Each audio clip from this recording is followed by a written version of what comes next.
Quiero hablar de la trascendencia del niño que nació en Belén. Amén. La trascendencia del niño que nació en Belén. Vamos a seguirle su rastro, a ver quién es, a ver qué descubrimos. Gloria al Señor. Miqueas 5:2, 1 y 2 dice: rodéate ahora de muros, hija de guerreros, nos han sitiado. Con vara herirán en la mejilla al juez de Israel. Pero tú, Belén, Efrata, pequeña para estar entre las familias de Judá, de ti me saldrá el que será Señor en Israel, y sus salidas son desde el principio, desde los días de la eternidad. Este es un tema bastante apasionante, porque no solamente los escritores bíblicos se preocuparon por este tema, por la profecía que señalaba de la primera venida del Mesías prometido, sino que también el mundo cristiano, hoy quienes estamos aquí que hemos conocido, también nos motiva, nos impulsa, nos da fe, nos hace sentir con confianza, sabiendo que estamos en el verdadero. Amén. Que hemos conocido, hemos recibido la revelación de quién es el Señor nuestro Dios. Aleluya.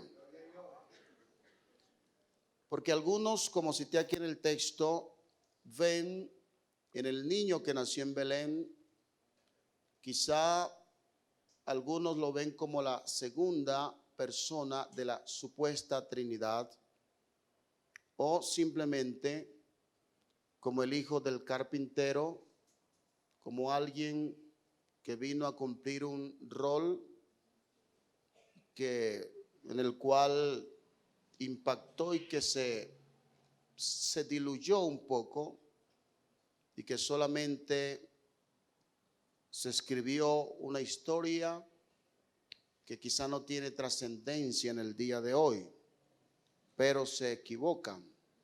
Aleluya, porque quien nació en Belén trasciende. Amén. Todo y a todos. Gloria al Señor.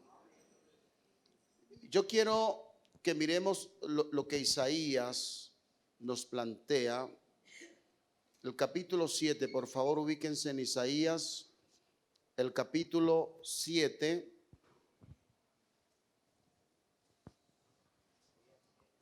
Este es un texto, ahí está, donde hay una confabulación. Podemos mirar, aquí está el rey Acaz, hijo de Jotán, hijo de Usías, rey de Judá. En ese momento él era el gobernante o el rey de Judá, en este caso del reino del sur, gobernando allí en Jerusalén. Entonces estos hombres, Resín, rey de Siria, y Peca, hijo de Remalías, rey de Israel, subieron. Entonces el rey del sur iba a ser tomado por este Resín, rey de Siria, por Peca, hijo de Remalías, rey de Israel. Subieron con el propósito de darle un golpe de estado a Acaz, rey de Judá, de darle un golpe en cierto sentido al trono davídico. Y esto hizo entonces que el rey se sintiese, vamos a pasar los textos, por favor, se sintiese totalmente asustado. Isaías 7, vamos a ubicarnos allí. Gloria al Señor. Sigamos el texto que sigue. Amén.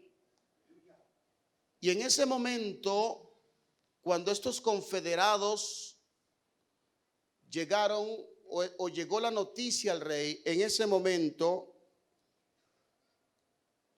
este rey se asustó de tal manera que su corazón se le quería salir. Él se sentía sin poder, no tenía cómo contrarrestar estos ejércitos que venían en contra de él. De tal manera que este hombre dice que su corazón se movía como cuando el viento mece los árboles o los mueve. Aleluya. Hubo una preocupación tremenda. ¿Por qué? Porque el llevar esto a cabo era darle un golpe a la raíz, es decir, a la falange o a los descendientes de David.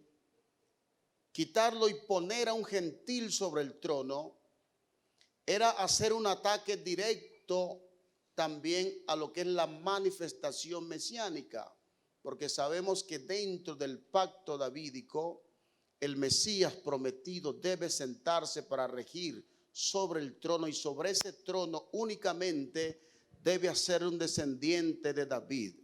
Sedequías fue el último de los reyes que venían de la falange de David, y después debe hacerlo el Mesías prometido. Aleluya, demos gloria al Señor.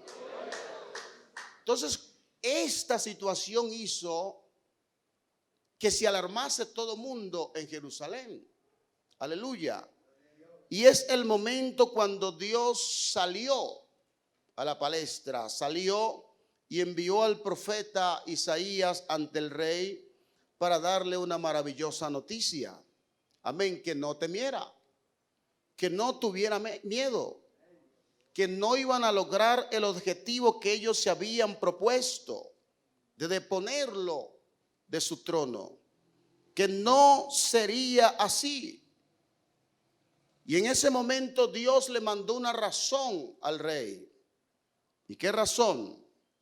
Dice, bueno, pídeme una señal para yo mostrarte que no se sentará un gentil en el trono de David. Ponme una señal, bien sea de lo más alto y de lo más profundo, para yo hacerla y mostrarte que no se sentará alguien sobre el trono aparte de los descendientes de David.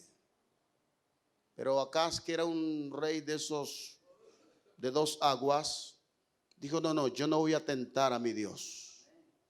Pero era una hipocresía de él. Yo no tentaré a mi Dios, no. ¿Cuándo? No voy a tentarlo. Así que yo no voy a pedir esa señal. No deseo esa señal. Pero en ese momento, como Dios estaba involucrado en todo, dijo, bueno, el rey no me pide señal, pero yo mismo voy a dar la señal. El Señor mismo os dará señal. Demos gloria al Señor. Amén. Aleluya. ¿Qué dice? ¿Qué dice el versículo 13? Dijo entonces Isaías, oíd ahora, casa de David. Os es poco el ser molestos a los hombres, sino que también lo seáis a mi Dios. Por tanto, el Señor mismo os dará señal. He aquí que la Virgen concebirá y dará a luz un hijo y llamará su nombre Emmanuel. Y da unas características. Comerá mantequilla y miel hasta que sepa desechar lo malo y escoger lo bueno. Porque antes que el niño sepa desechar lo malo y escoger lo bueno, la tierra de los dos reyes que tú temes será abandonada. Jehová hará venir sobre ti, sobre tu pueblo y sobre la casa de tu padre, días cuales nunca vieron desde el día en que Efraín se apartó de Judá. Esto es al rey de Asiria. Demos alabanzas al Señor. Dios les da una señal, y esa señal personal para el rey para que su esposa, porque algunos dicen que no había concebido, le da esa señal para que nazca un hijo. Pero de fondo está la profecía mesiánica. Amén, porque es un cumplimiento parcial. Aleluya. Porque se le dirige al rey, pero de fondo está el cumplimiento glorioso de que el Mesías prometido, aleluya, haría su aparición y entraría al mundo como niño. Aleluya, porque un niño, amén. Mira aquí, el Señor mismo dará señal. He aquí que la Virgen concebirá y dará a luz un hijo. Amén. Y luego, y llamará su nombre Emmanuel. ¿Y qué significa Emmanuel? Dios con nosotros. Dios al lado de nosotros. Es la profecía, es lo que le dice aquí él. Un mensaje poderoso para el rey, para que el miedo se le fuera, porque lo que Dios tiene establecido, así se levante, así el hombre se levante contra el propósito de Dios, nunca lo logrará, porque Dios levantará bandera y hará entonces que se cumpla su palabra y se cumpla su propósito. Y es lo que le dio a conocer al rey, que ese trono de Judá solamente lo tiene uno. Aleluya. Y no es del hombre poner sobre ese trono a otro hombre, porque ese trono tiene a un único dueño. Ese trono tiene a un único dueño y está aquí con nosotros. O si no, Isaías 9. Vamos a mirar Isaías el capítulo 9, a ver qué nos dice. Isaías el capítulo 9. Mas no habrá más oscuridad para el que está ahora en angustia. Aleluya. Tal como la aflicción que le vino en el tiempo que livianamente tocaron la primera vez a la tierra de Zabulón y a la tierra de Neftalí. ¿Y qué más sigue diciendo? Amén. Miren, pues al fin se llenará de gloria el camino del mar de aquel lado del Jordán en Galilea de los gentiles. Pero ¿qué sigue diciendo? Está anunciando la venida del Mesías. El pueblo que andaba en tinieblas vio que gran luz, y los que moraban en tierra de sombra de muerte, luz resplandeció sobre ellos. Gloria al Señor. El versículo 6, donde nos vamos a ubicar, ¿qué dice? Miremos aquí algo. Porque un niño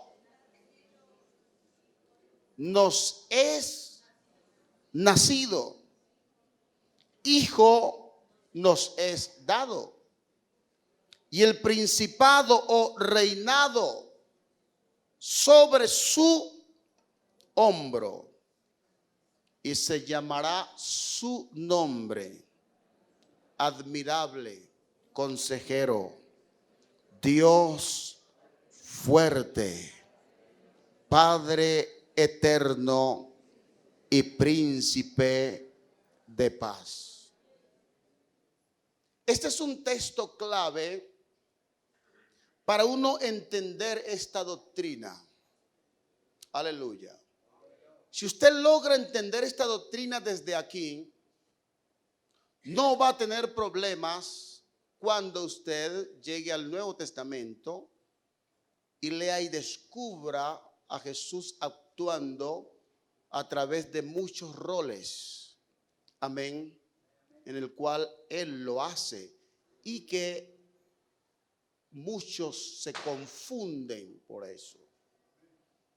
Es importante que entendamos aquí, porque un niño nos es nacido, hijo nos es dado, y el principado o reinado sobre su hombro, es decir, que este niño que va a nacer aquí, inmediatamente el profeta está mostrando lo regio que es. su grandeza, su poder. Los hombres, cuando pertenecen a una casa real, no nacen siendo reyes, sino que nacen siendo príncipes. Amén. Y luego pueden llegar a la asunción del trono. Pero cuando se habla de este niño que está aquí, dice que el principado sobre su hombro, es decir, que él es ¿quién? El rey. Inclusive antes de lo que está aquí, él es el rey. Amén. Gloria al Señor. Ese reinado viene con él. Pero no solamente ese reinado viene sobre sus hombros, sino que aparecen unos títulos regios que solamente están en Dios. Admirable consejero. Y luego dice, Dios fuerte, Padre eterno y príncipe de paz. Ahora, esos títulos de majestad no están denotando que hay pluralidad de personas, sino que está diciendo que ese niño que aparece aquí, aleluya, si esto me funciona ya, que ese niño que aparece aquí, bueno, sí, mírenlo aquí, este niño, mírenlo, ese niño es el único. Todos esos títulos que aparecen allí son en razón ¿a quién?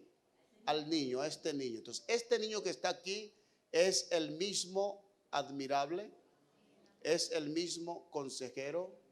Ese mismo niño que está aquí dice que es Dios fuerte. Y cuando se habla, el único texto que habla del Padre eterno en la Biblia es precisamente aquí Isaías. Miren, Padre eterno, atención a este título, a esta expresión. Y cuando se habla de Padre eterno está en consonancia aquí con el niño. Es decir, que este niño que aparece aquí es el mismo Padre eterno y es el mismo príncipe de paz. Mire eso. Gloria al Señor. ¿Por qué le digo que es clave esto para poder entender esta doctrina? Porque si nos quedamos aquí hablando del niño y luego vamos a encontrar que en el Nuevo Testamento Jesús va a hablar del Padre y los escritores del Padre, entonces ahí muchos se pueden confundir. Pero desde este texto Isaías está mostrando que este niño que aparece aquí es el Padre eterno. Y si ese niño es el Padre eterno, entonces está hablando de la preexistencia de ese niño, de la trascendencia de ese niño. Ahora, tengan en cuenta esto. Estoy diciendo que Isaías es el único que habla del Padre eterno. Usted no va a encontrar esa expresión en otra escritura, ni en el Antiguo ni en el Nuevo Testamento. Pero sí va a encontrar Dios eterno, que es el Olán, el Dios eterno, y va a encontrar también al Rey eterno. Entonces, esas son las expresiones. Cuando se habla de lo eterno, va a encontrar Padre eterno exclusivamente en ese capítulo, en ese texto. Y está en razón ¿a quién? Al niño que nacería aquí. Mire, Padre eterno. Pero también va a encontrar en otras escrituras al Dios eterno, el Olam, Dios eterno. Y también va a encontrar el Rey eterno. ¿Y quién es el Rey eterno? ¿Y quién es el Rey de Israel? No, estamos en el contexto del Antiguo Testamento. Es Jehová, es el Señor, como tal. Amén. Para que no nos confundamos, estamos todavía en el Antiguo Testamento. Entonces, en el Antiguo Testamento, desde aquí del Antiguo Testamento, está indicando entonces que este niño que nacería o que va a nacer en Belén, ya que tiene unos títulos de majestad que no los tiene otro. Aleluya. Dios fuerte y Padre eterno. Y que no está hablando de que haya pluralidad de personas en la divinidad, sino que ese solo niño que aparece en ese texto es el admirable, el consejero, el Dios fuerte, el Padre eterno y el príncipe de paz. Es decir, que ese niño es el Dios todopoderoso y el Padre eterno. Dele un aplauso al Señor si usted lo puede creer. Aleluya.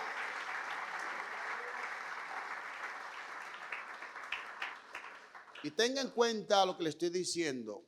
Y voy a adelantarme un poco. ¿Por qué? Porque según la tesis trinitaria, este niño o el hijo que nació en Belén, ellos dicen que es el Hijo eterno de Dios. Y esa es una falsa doctrina.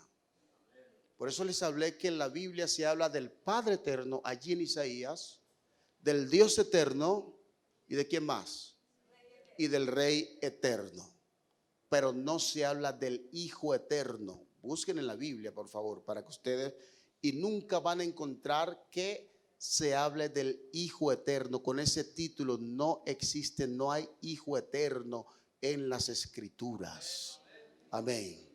Sino Padre eterno, Dios eterno y Rey eterno. Entonces, por eso en la tesis trinitaria dice que es la segunda persona que representa al Hijo eterno. Y eso no lo aprueba la Biblia. Vamos a ubicarnos en Miqueas, el capítulo 5, donde empezamos a leer. Miqueas, el capítulo 5. Aleluya. Versículo 2. ¿Qué nos dice el texto? Pero tú, Belén Efrata, pequeña para estar entre las familias de Judá, de ti me saldrá el que será Señor en Israel, y sus salidas. Amén. Este es un texto maravilloso. Gloria al Señor. Sus salidas. Amén. Mire, sus salidas son desde el principio, desde los días de la eternidad.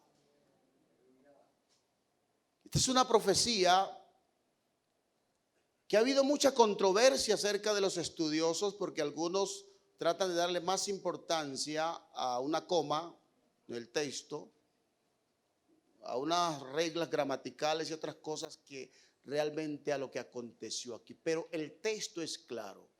Llegó un momento cuando se les aparece aquí Belén Efrata y hay una discusión grande en los estudiosos cuando se habla de Efrata, porque algunos piensan que hay otro Belén y que es distinto cuando se habla de Belén Efrata.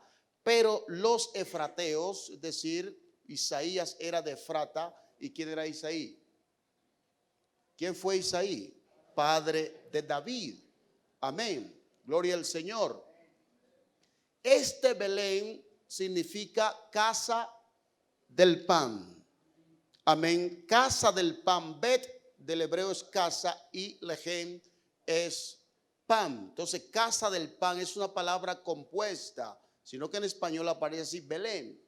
Pero en hebreo es una palabra compuesta. Casa del pan, bet casa y lejem es pan. Y Efrata significa abundancia. Gloria al Señor. Abundancia. Y en la casa del pan, precisamente está ubicado aquí, viene la profecía. Eres pequeña para estar entre las familias de Judá, pero porque seas pequeña, aleluya, el Dios nuestro con lo pequeño, con lo que quizás es olvidado y no tiene mucho sentido, Él hace cosas grandes y maravillosas. De ti me saldrá el que será Señor en Israel. Aleluya. Y es importante esto porque dice, y sus salidas, mire, están en qué plural, sus salidas, hablando de aquel que va a salir en Belén, que van a ser, son, amén, desde el principio, desde los días de la eternidad. ¿A qué se refiere entonces esto? Ya miramos que es un sitio real. Amén. era la ciudad de David, el lugar de David. De allí era su padre, de Belén Efrata. Y precisamente la profecía apunta o apuntaba hacia allá 7 siglos antes de que el Mesías prometido nacería en Belén, en la casa del pan. ¿Será alguna coincidencia que Jesús, cuando vino, se llame Yo soy el pan vivo que descendió del cielo? O que del pan de 5 panes pudiese multiplicarlos y hacer entonces que miles pudiesen comer y sobrara comida con la intervención de Él. Él es el pan, y no un pan escaso, sino que es el pan abundante, el pan de vida, en consonancia con el sitio, con el lugar. Y hoy existe Belén. Amén. Belén de Judea existe. Gloria al Señor. O sea que allí está una evidencia histórica. No es un invento. Amén. Dios siempre tiene la razón, ha dado pruebas indubitables de esta gran verdad. Aleluya, que el Mesías prometido nacería allí. Pero está mostrando varios detalles en esa profecía. Revela exactamente el punto donde nacería. Porque el Dios nuestro es Dios preciso. No anda con ambivalencia, sino que claramente está ubicando todo en la historia misma y en un lugar. Allí está. Nos revela que la ciudad de David como casa del pan, de allí nació, de allí era David, el rey a quien él escogió, y el rey más poderoso del pueblo de Israel, el cual solo es superado y será superado por el Señor Jesucristo, quien es el Rey de reyes y el Señor de señores. Nos revela el Rey eterno. ¿Por qué? ¿Por qué habla aquí de eternidad? Sus salidas. Es decir, que que va a nacer, según el contexto, que nacería en Belén, no era la primera vez que él iba a hacer su aparición. Por eso el texto es claro. Este Señor, sus salidas de este Señor que está aquí, son desde el principio, desde los días de la eternidad. Es decir, está hablando de la preexistencia, que quien iba a nacer en Belén, aleluya, allí no era su inicio, sino que él trasciende aún la profecía misma. Y el único quien trasciende todas las cosas es el Señor Jesucristo. ¿Acaso no dice: mi hijo eres tú, yo te he engendrado hoy? Hay un hoy. Amén. Y en esa manifestación de Dios, cuando habla de sus salidas, usted va a encontrar en el Antiguo Testamento que el Señor se manifestó de muchas formas y de muchas maneras. Las teofanías, siendo el ángel de Jehová una que recurrió en muchas ocasiones para mostrar y que ese ángel de Jehová es Dios mismo. Amén. Y que era una manifestación circunstancial y por un tiempo limitado. Gloria al Señor. Y que se ha tomado como unas teofanías o una manifestación del Señor donde Él se ha aparecido. Amén. Y que los hombres pudieron verlo, pudieron contemplarlo en esa manifestación. Por eso cuando tenemos un texto como este, que sus salidas son desde el principio, desde los días de la eternidad. Aleluya. Es decir, que que saldría de allí de Belén Efrata, no iba a ser la primera vez, sino que ya Él se ha manifestado y se le mostró a los hombres de una forma material y de muchas formas para poder tener ese contacto. Aún Abraham mismo habló con él en Manré cuando el Señor iba a destruir a Sodoma y a Gomorra. Y allí estaba con dos ángeles más y el del centro era Jehová, el ángel de Jehová.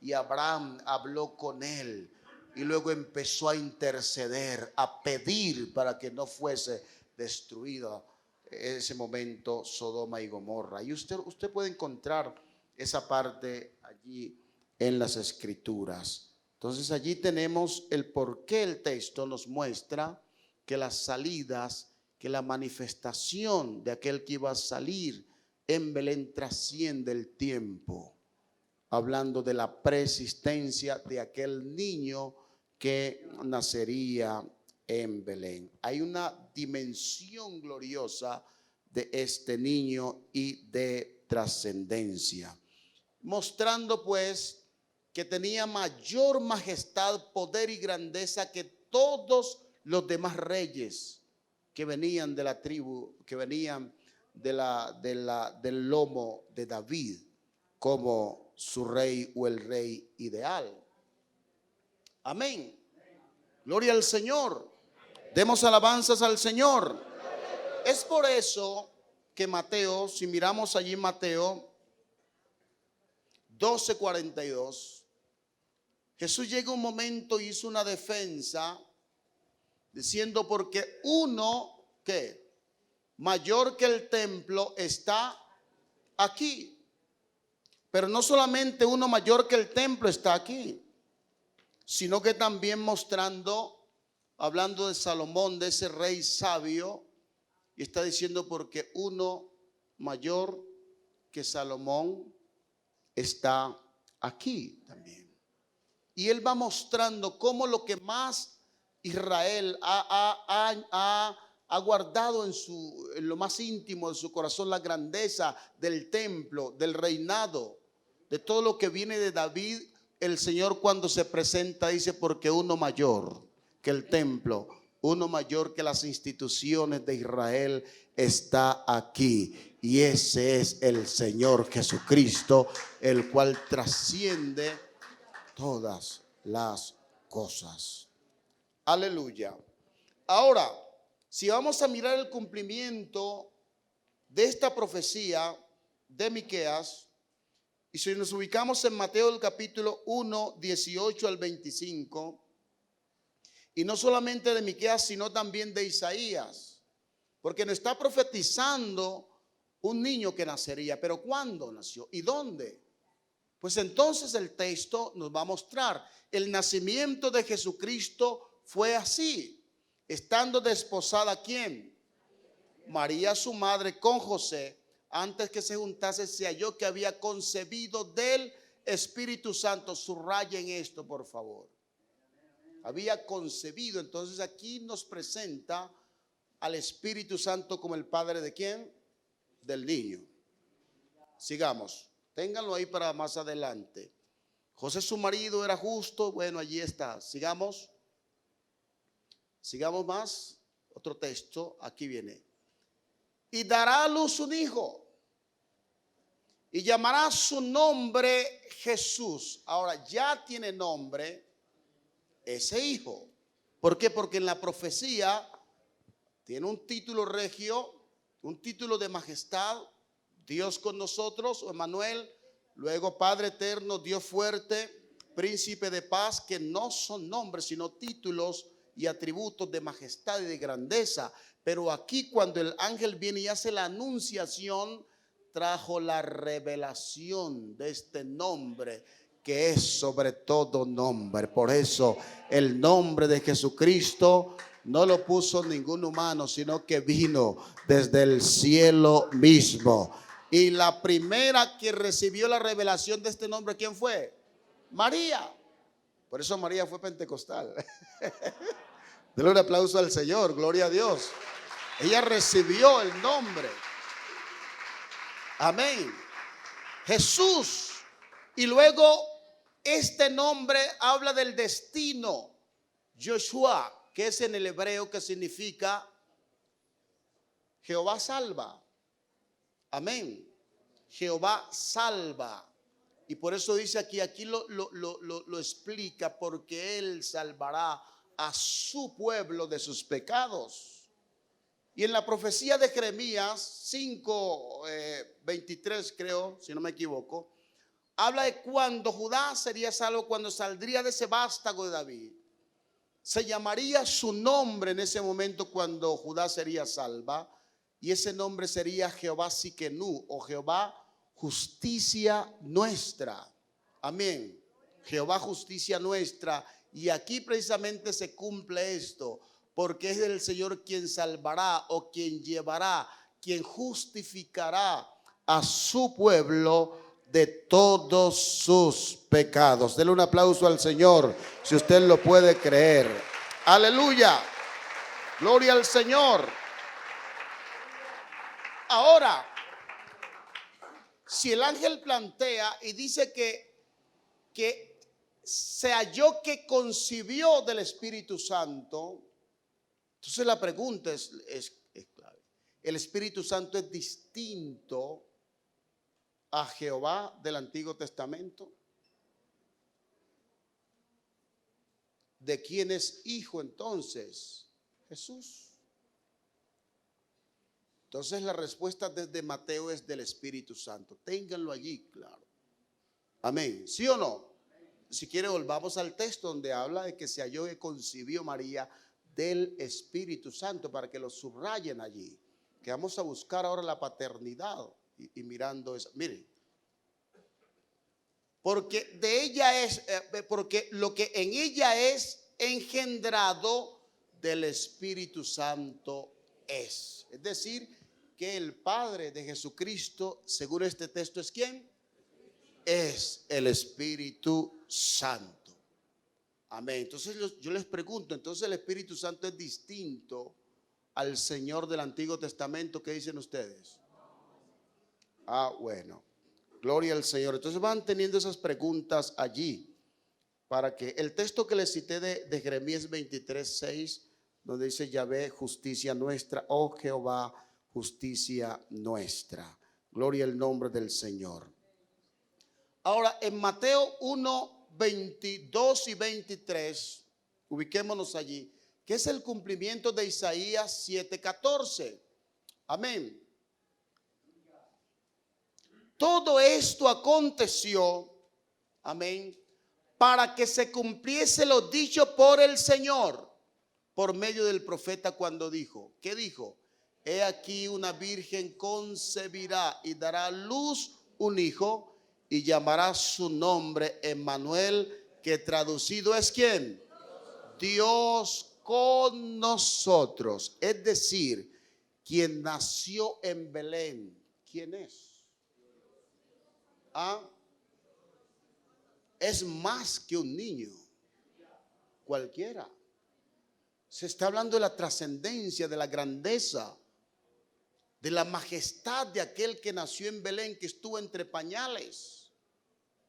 Lo impresionante de esto es que los ángeles dieron una señal a los pastores para que fuesen a ver. Miren, el niño está acostado, envuelto en pañales en un pesebre. Qué cosa tan impresionante. Pero el que esté en pañales y que sea algo tan común en la humanidad, en el hombre, no está degradando, no está quitándole lo regio, amén, lo trascendente que es el niño. Tan trascendente que los magos que vinieron del oriente se postraron ante él y le adoraron y le exaltaron, porque sabía que aunque estaba como niño allí envuelto entre pañales, él es el rey de los judíos, el rey del universo, el todopoderoso. Gloria al Señor. ¿Por qué? Porque Dios hace cosas tan extraordinarias que nos deja a nosotros sorprendidos. Por eso lo que es imposible para el hombre, para Dios es posible. ¿Cómo así que Dios se hizo carne? ¿Cómo así que siendo el Padre eterno viene como niño a nacer? Tiene que pasar por la concepción. ¿Cómo así? Pero eso no le quita nada. Amén. En ningún momento lo está degradando. Precisamente porque Jesucristo, porque Él antes de Belén, entonces, ¿qué era o quién era Él? Por eso Jesucristo antes de Dios hacerse carne, Él es Dios. El orden es ese. Amén. No fue primero hombre y luego Dios, porque más adelante les explico que existe por ahí, es lo que existe por allí. Porque entonces sería quitar y atacar su preexistencia. Antes de venir en carne, Él es Dios, el único Dios, y no hay más. Dele un aplauso al Señor. Entonces, este Emmanuel, que traducido es Dios con nosotros, es una respuesta.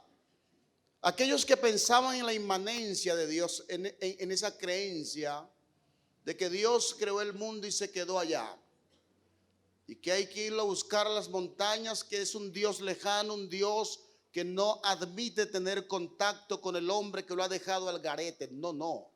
Este texto, el mostrar aquí claramente que este niño que nació en Belén, aleluya, que tiene aquí este título regio, Emmanuel, traducido es Dios con nosotros. Y el evangelio de Mateo se llama el evangelio del Emmanuel. Amén. Porque precisamente allí se muestra que Dios está con nosotros, está con su pueblo y está con nosotros. Y no solamente está con nosotros hoy, sino que está en nosotros.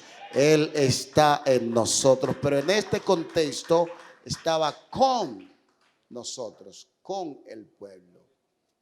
Gloria al Señor. Entonces es muy interesante que todos entendamos esto, porque Isaías profetizó, nos mostró a través de 730 años aproximadamente antes de, por ejemplo, en Isaías 52 versos 5 y 6. Y ahora, ¿qué hago aquí? Afirma el Señor. Amén. Ya que mi pueblo es llevado, ¿qué? Injustamente. Y los que en él se enseñorean lo hacen aullar, dice Jehová. Y continuamente, ¿qué? Es blasfemado mi nombre todo el día. ¿Y qué sigue diciendo? Por tanto, abre un paréntesis para llamar la atención. Por tanto, escuchen, miren, mi pueblo sabrá mi nombre. Por esta causa en aquel día, porque yo mismo que hablo, he aquí, diré aquí estoy o estaré presente. Qué glorioso es esto.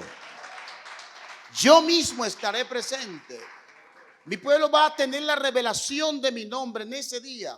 Por eso cuando tenemos a Mateo 1, 22 y 23, que es Dios, Emmanuel, Dios con nosotros, se cumple esto, porque Dios dice, en ese día cuando manifieste mi nombre, entonces yo estaré presente. Yo diré, aquí estoy. Por eso, cuando vemos a Jesucristo en Belén, Él es el mismo Dios. Él es el mismo Señor que vino a manifestarse y a salvar al hombre. Que dice Isaías proféticamente, capítulo 35. Vamos a mirar allí, por favor. Isaías capítulo 35. Se alegrarán el desierto y la soledad, y el yermo se gozará y florecerá como la rosa. Florecerá profusamente y también se alegrará y cantará con júbilo. La gloria del Líbano le será dada y la hermosura del Carmelo y de Sarón. Ellos verán la gloria de Jehová y la hermosura del Dios nuestro. Aleluya. Fortalecer las manos cansadas, afirmar las rodillas endebles. Decid a los de corazón apocado, esforzaos, no temáis.